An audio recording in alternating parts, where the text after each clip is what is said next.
In the quiet hills of Eldridge Valley, where the mist clung to the ancient oaks like forgotten secrets, lived a man named Elias.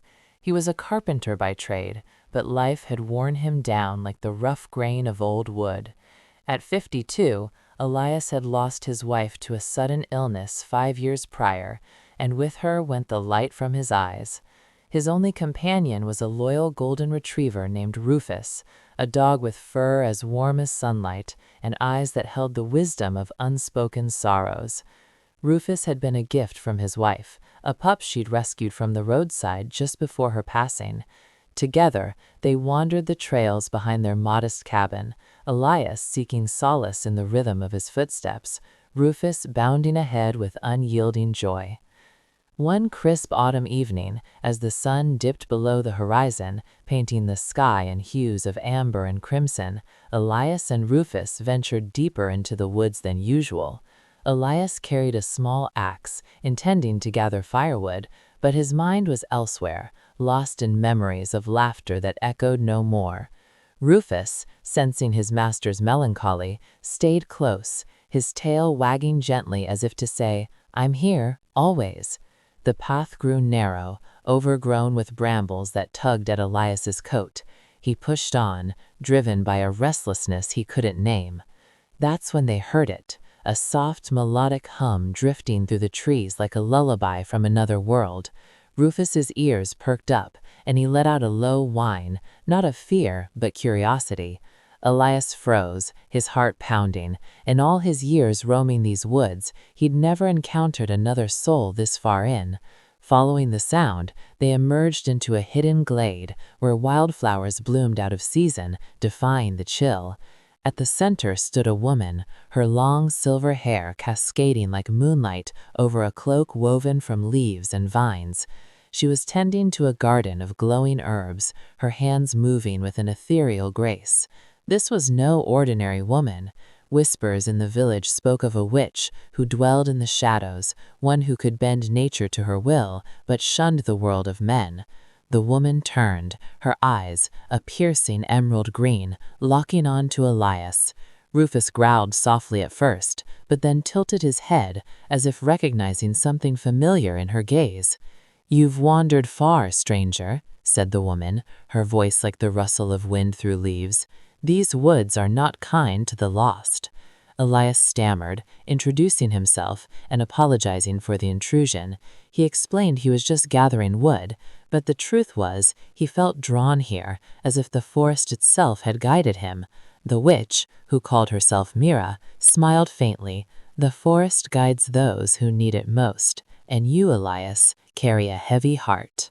Over the next few days, Elias found himself returning to the glade, Rufus at his side. At first, it was out of curiosity. Mira's knowledge of herbs and potions fascinated him, reminding him of his wife's love for gardening. But soon, it became something more. Mira shared stories of ancient magic, of how she had been cast out from her village decades ago for her gifts, labeled a witch and forced into solitude. Elias opened up about his loss, the emptiness that Rufus's companionship could only partially fill. The dog, ever the bridge between them, would nuzzle Mira's hand, drawing her into playful chases around the glade. For the first time in the shadowed embrace of Eldridge Valley, where the mountains met the sky like old friends sharing secrets, there lived a man named Elias Thorne. He was a sturdy soul of 52 years, with hands calloused from years of wielding hammer and chisel as a carpenter. His cabin, perched on the edge of the ancient forest, was a testament to his craft, built from the very trees that surrounded it, each beam a story of labor and love. But love had long since fled his life. 5 years earlier, his beloved wife Amelia had been taken by a relentless fever, leaving behind only echoes of her laughter and the faint scent of lavender in their shared quilts. Elias had withdrawn into himself, his days a monotonous blur of woodworking and solitude, his nights haunted by dreams of what once was. His sole companion in this quiet exile was Rufus, a golden retriever with fur like burnished sunlight and eyes that sparkled with an intelligence beyond his canine form. Rufus had been Amelia's last gift, a scruffy pup she'd found abandoned on a rainy roadside, nursing him back to health with the same tenderness she'd shown Elias in their early days. "He's our little miracle," she'd said, her voice weak but warm. Now, Rufus was Elias's anchor, a living reminder of joy amidst grief. The dog would wake him with enthusiastic licks, trot beside him on forest walks, and curl up by the fire at night, his steady breathing a lullaby against the loneliness. One fateful autumn afternoon, as leaves swirled in a dance of gold and crimson, Elias and Rufus set out on their usual trail. The air was crisp, carrying the promise of winter's chill, and Elias carried a worn axe slung over his shoulder, intending to fell a few dead branches for firewood. But his mind wandered, tangled in memories, Amelia's smile, her hand in his as they strolled these same paths. Rufus, sensing his master's distraction, bounded ahead, his nose to the ground, tail wagging like a metronome of optimism. The path grew narrower, overgrown with thorny brambles that snagged at Elias's trousers, but he pressed on, drawn by an inexplicable pull, as if the forest itself whispered invitations. Deeper they went, until the familiar trails gave way to untrodden ground. The trees here were older, their trunks twisted into shapes that resembled ancient guardians, and the light filtered through the canopy in ethereal beams. That's when they heard it, a soft, haunting melody, like the hum of wind through hollow reeds, laced with words in a language Elias couldn't comprehend. Rufus's ears perked, and he let out a curious whine, not aggressive but intrigued. Elias's heart quickened. In all his years, he'd never ventured this far, and village tales spoke of perils in the deep woods, wild beasts, treacherous bogs, and whispers of a witch who wove spells from shadows. Following the sound, they pushed through a thicket of ferns and emerged into a hidden glade, a sanctuary untouched by time. Wildflowers bloomed defiantly against the season's turn, violets, daisies, and strange luminescent blooms that glowed faintly in the dim light. At the center stood a woman, her presence as commanding as the oaks around her. She was tall and graceful, with silver hair cascading down her back like a waterfall of moonlight, adorned with feathers and dried herbs. Her cloak seemed woven from the forest itself, leaves, vines, and petals stitched together with threads that shimmered unnaturally. She knelt by a small garden, her hands glowing softly as she coaxed plants from the soil, whispering incantations that made the earth respond.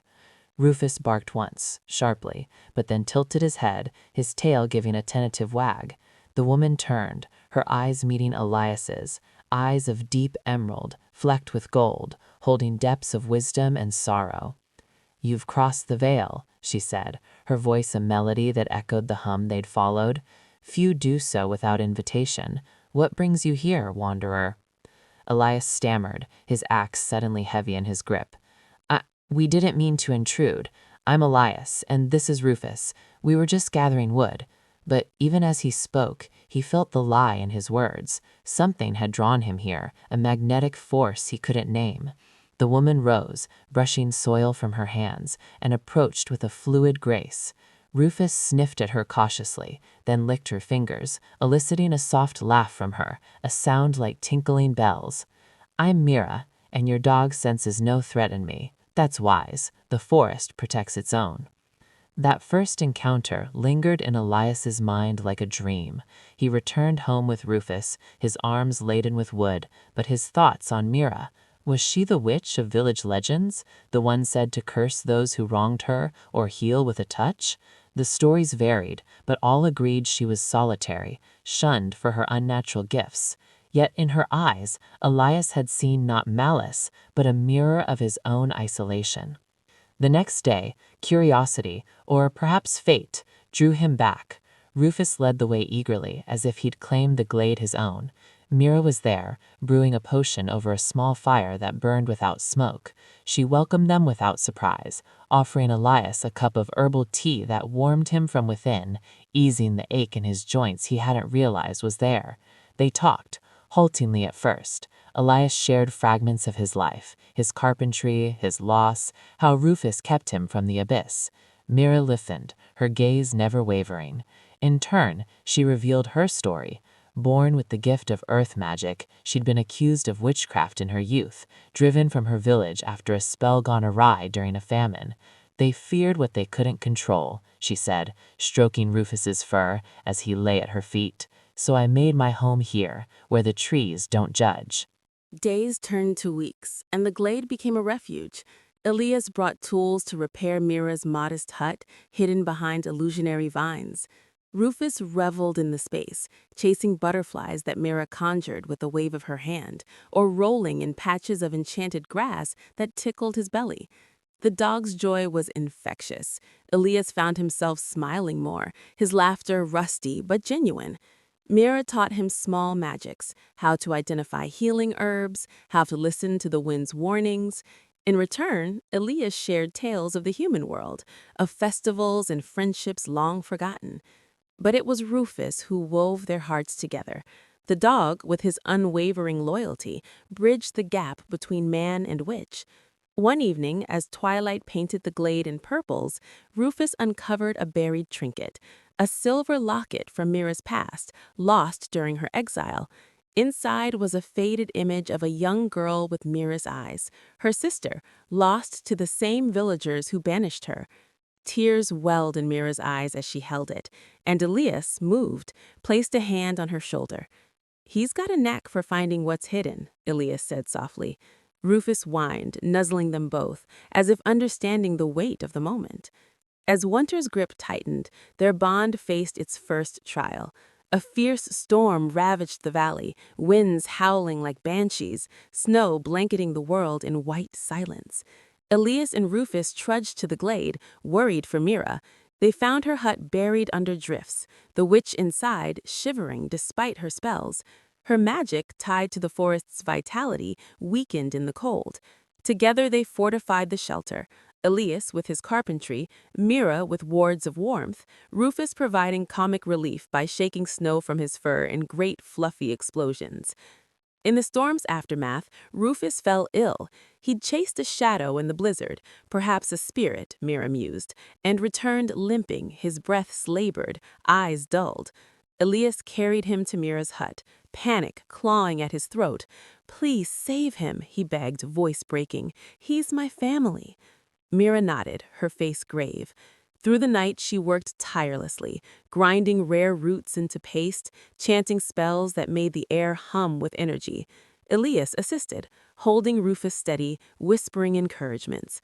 By dawn, color returned to the dog's cheeks, his tail thumping weakly. "Your love strengthened the spell," Mira told Elias, exhaustion lining her features. In that vulnerability, Elias saw her not as a mystical being, but as a woman who'd known pain, much like him. Gratitude blossomed into deeper affection. With Rufus recovered, they embarked on adventures that blurred the line between reality and enchantment. Mira revealed hidden paths, a crystal cavern where walls sang prophecies in harmonious tones, a meadow where flowers bloomed in response to emotions, red for anger, blue for peace. Rufus loved the cavern, barking at his echoing reflections, while Elias marveled at the prophecies, one whispering of hearts healed by fur and flame. One such journey led to the starlit river, a stream that flowed with water like liquid diamonds, said to grant visions of the future. They camped by its banks, Rufus splashing joyfully, his wet fur sparkling. As night fell, Mira brewed a tea from river reeds, and they drank under the stars. Visions came. Elias saw Amelia smiling, approving. Mira relived her sister's embrace. Rufus, in his doggy dreams, chased endless fields. "The river shows what we need," Mira said, her hand brushing Elias's. In that moment, tentative romance sparked, a gentle kiss born of shared healing. But shadows loomed, village rumors swelled, Elias's frequent absences noted, whispers of bewitchment spread. The mayor, a dour man named Harlan, confronted Elias at the market. "That witch will curse us all. She's stolen your soul, man." Elias defended her fiercely, but doubt seeded. Was he endangering them?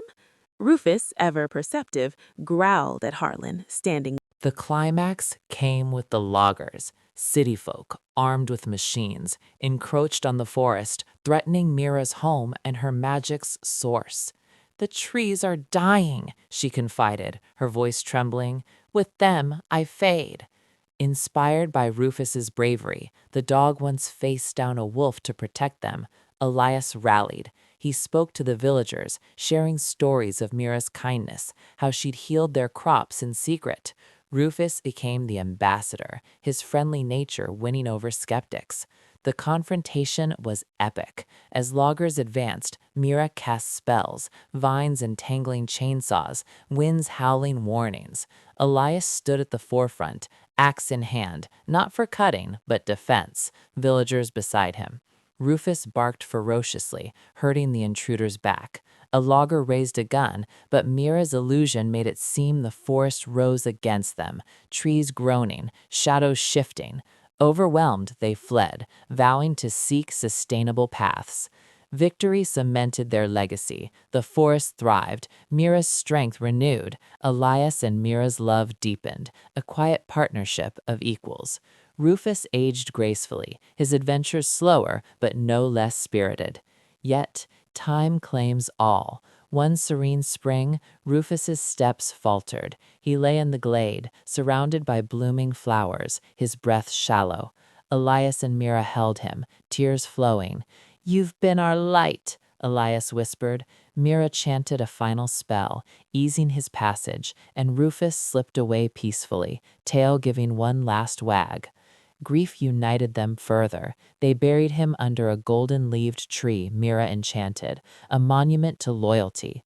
Elias carved a statue of Rufus, placing it in the village square, inspiring tales of courage and love.